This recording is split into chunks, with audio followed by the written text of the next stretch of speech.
I was opportune to have a heart-to-heart conversation with both married couples and divorced couples, even the ones that have had to marry more than once for them to at least have a workable marriage and also to some extent experience the feel of true love. I am not talking about 1 year or 5 years marriage here. That is great and we heartily commend their efforts. But this video is a product of information gotten from 28 years marriage and above. And they definitely submitted that they have made so many mistakes and we are really kind enough to share them with us so we don't make the same mistakes, thereby ruining our happy marriages. Because these mistakes are so much, I had a tough time compiling and merging them, but I have been able to narrow it down into what I feel is the most crucial 5 gravely mistakes we should avoid in our marriage. So, welcome back lovers. In this video we will be discussing the 5 gravely mistakes to avoid in marriage. If this is your first time here, welcome. I post once a week every Saturday Nigerian time. Be kind enough to click on that subscribe button to subscribe. Mistake number 1 to avoid in marriage is covering your partner's shine. The greatest danger we can put ourselves in is not helping our partners to win. The earlier we start seeing our partners' wins as ours and also their victories as ours, the better. A crumbling marriage is filled with competition and it is not going to be long before it will fall flat to the ground. The first fan of any husband should be the wife, and the first fan of every wife should be the husband. We are supposed to be a very loyal fan to our partner. Nobody is supposed to be able to take that position from us. This is disheartening because in the world of social media today, it is interesting how husbands can repost friends' businesses on their page but not their wives' businesses. There are many women who also does this, but although compared to the men, the number of women who are involved in this is relatively small. The question is, are you that ashamed of what your partner is involved in, or is it that you fear they will succeed at it? The truth is, most men have this plan of subduing their wife in this way, making sure they do not succeed or not interested in helping them to, in order for them to have a total grab of authority and power over her. Therefore, the day she offends you, since she doesn't have any money-making means or earning, you are likely to punish her by not giving her money for food or her upkeep and all of that, which puts her in the situation of having to beg you if she doesn't want to starve to death. Is your wife a toddler for you to behave like that to her? Well, the older folks in marriage has warned us against this. Some repeatedly told us how the singular dealing drastically changed up the woman they used to know to a woman they could not recognize and in turn led to divorce. Others shared with us how allowing their wife fly as high as she wanted was the best decision they made. They told us how things changed up for them in the wrong way and it was the wife's source of income that sustained them from that moment to when they were able to get back on their feet again. One thing that got me laughing is how most of the men agreed that they never supported their wife from the beginning or even gave them the go-ahead to start up any business, but they were later at the end grateful in their heart that she did started the business, but yet won't acknowledge it to her that they were glad of her decision. One thing you should know is, insecurity is not a good reason to do this. On the long run, you will have to grow up and combat your insecurity the right way. Don't worry, everyone has insecurity, so you're not alone. Just try and make sure you're not hurting your partner with it. Some of the older women explained to us how they fought through this phase as this almost tore their family apart. They pointed out that if we can involve family to beg him to allow us, we should do that for the sole benefit of saving our marriage. There was something one older male folk said that I thought to myself, I have to share with my YouTube family. It ignited fire in me. He said, it is in the hands of the woman if the marriage will work or not. Wow, that's a big statement there. A woman needs to have a high tolerance level. Not all situations needs your response, no matter where the temptation is coming from, say husband, family, or the extended in-laws. Extended in-laws in this case are, for example, the wife of your husband's brother or your husband's sister's husband. Wait, is there an English word for this? Don't tell me sister-in-law's husband. Anyways, let's continue. Sometimes the friends of your husband can be annoying too. Just make sure you have a way of letting go of offenses as fast as possible. It will benefit you more. The second gravely mistake to avoid in marriage is to never stay in the family house as newly wedded couples or even stay close to the family house. One necessary thing we should implement, especially at the beginning of our marriages, is to minimize the involvement of family members in our newly formed family. It is evident that everybody will have one advice or the other for us and would also want us to follow that advice to the end. But in sincerity, that advice all of the time may not necessarily work for us. What then do we do in such situation? Look within us. Yes, lovers, we are the one married to this person. We are the true first-hand experiencer of the problem, and no matter how caring the person advising us is, even if they have gone through similar situation, there will still be differences like family background differences, growing up differences, difference in the previous relationship issues faced, and when we factor in all of this, we can agree that it is not the same. Thus, they are still not the one in this situation right now. Therefore, there will be a loop in the advice given to us.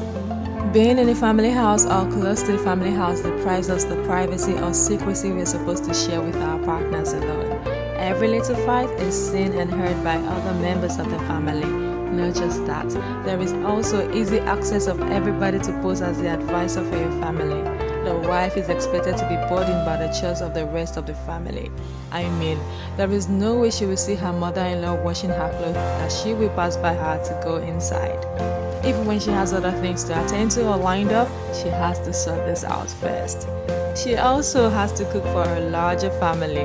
The couples will definitely miss out on that early fun of just cooking for you and your husband. And nights when you're not in the mood, both goes out and is out like a date. Ow, so romantic. Nothing is sweeter when ordering your meal and flashing that ring and your partner close behind with their ring on them. Even if the marriage is already almost a year, there is still always this eyes that will still glances at the both of you. In the same vein, overly prolonged visits or long lingered stay or unaccounted visitation, especially for a longer duration for a newly wedded couple, should be avoided. It is your honeymoon phase. Try not to share it with anyone. Mothers-in-law are the ones who actually tend to do this most from research, and if we are going to narrow it down, then we can safely conclude that the wife's mother is actually the ones that do this more, especially when they are bereaved or widowed or separated from their own spouse. This is actually because a woman is naturally sympathetic. Most men can say no and turn down such suggestions even when it comes from their birth mothers. But with a woman, this decision is not and cannot be easily made. Most of the time, even before her mother suggests it, she may even be the one to bring it up. This would have been an issue if the mother would come and then mind her business.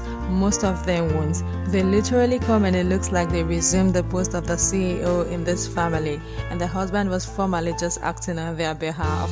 Situations that would have been voiced out and tabled down would naturally be kept in the heart.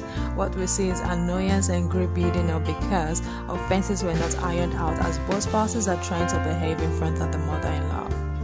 Sometimes the wife can go overboard because of the presence of her mom, just because she knows the husband will become and tolerate her excesses out of respect for her mother. We also need to point out that quarrels which you wouldn't have had with your mother-in-law or father-in-law, you will have them just because we stay with them every day and get to see them every time.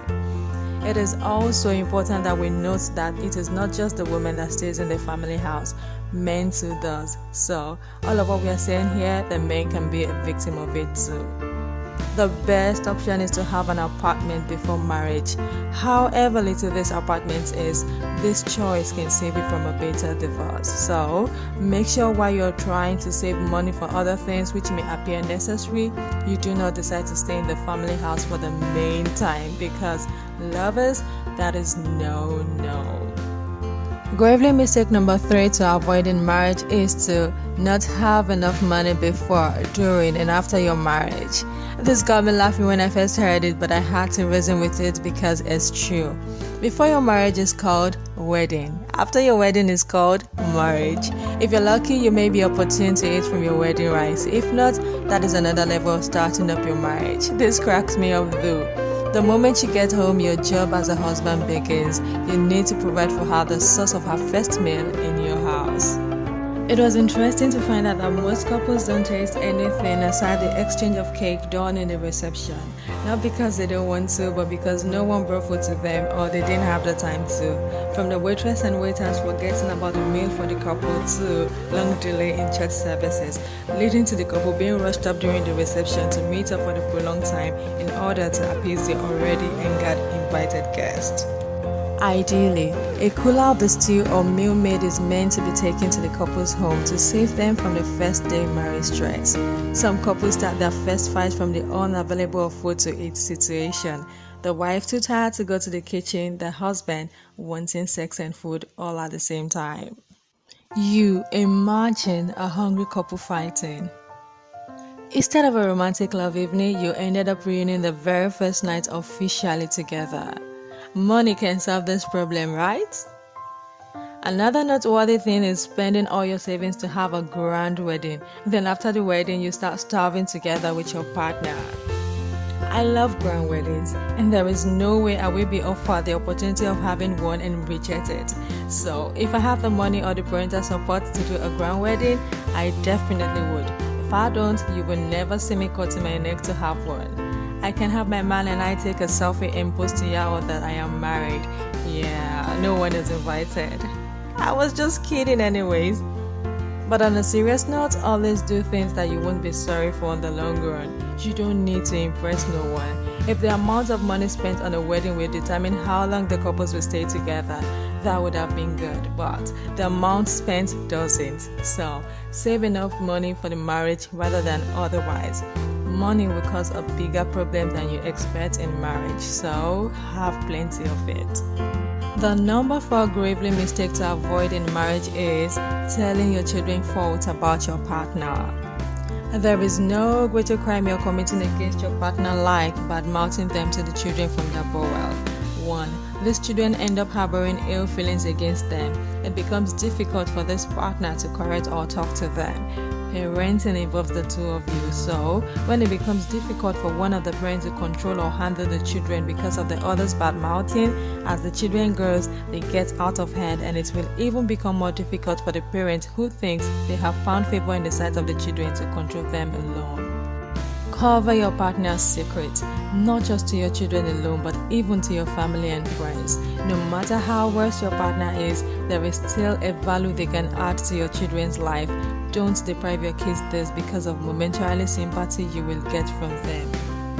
They will be sorry for you, but it will also teach them what they don't want in their relationship. A partner that does what you complained about, and a partner that snitches on their partner. The ones your parent told you about their partner, look back and see how it affected your choice of marriage. As a child, we already saw a lot, from our parents' commotional quarrels to our neighbors' abusive marriages. Remember all of that. And just when we think there is a good marriage out there, because we thought our parents' own is at least near perfect, you come and open up wounds and cells that we possibly couldn't have imagined. We are grateful you did though, but you can always give us that advice without opening up that part. As a young married man or woman, learn to avoid this as possible as you can. Your children will remember every fight you had, and it will to a large extent shape their decision, so reduce it. Let that ideology stop with the previous generation. Work extra hard to give your children the kind of marriage they can look up to. The 5th gravely mistake to avoid in marriage is subtracting God from your family. I have heard people laugh about the next songs you will sing if you are having morning devotion with your family. My family literally always starts with "Good morning, Jesus, good morning, Lord," and then enters in the morning, early in the morning. You don't want to see the action it takes to hold us through the devotion as we struggle through the heaviness in our eyes as a result of sleep. That is what is called family altar. Don't desecrate your family altar. You need God. You need Him more than you know. It will be good for you if you have developed a relationship with Him as early as possible. You and I are laughing about our parents' family altar today, but it sustained us to this moment and even the future. Pray your children into the future. They are seeing all you are doing and cultivating the culture you are teaching them. Don't subtract God from their life. Teach them at a very young age so they can grow with it. A family will praise together as a united family.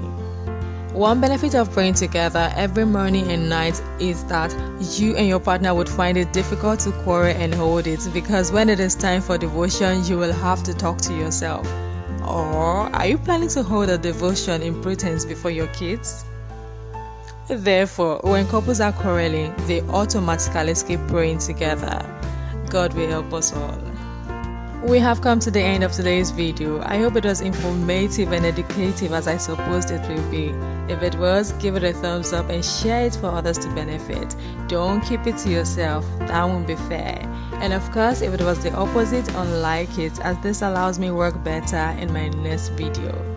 For the bonus of sticking around to the end of this video, last word for this week, taken from Malachi 2 verse 15. It says, God, not you, made marriage. His spirit inhabits even the smallest details of marriage. And what does he want from marriage? Children of God. That's what. So, guard the spirit of marriage within you. Don't cheat on your spouse. And yes, this translation is the Message Bible translation. Make sure you're subscribed to get weekly content as this. Also, turn on the notification bell beside the subscribe button to get notified when next I post my video. Have a lovely week ahead. I love you all. Bye.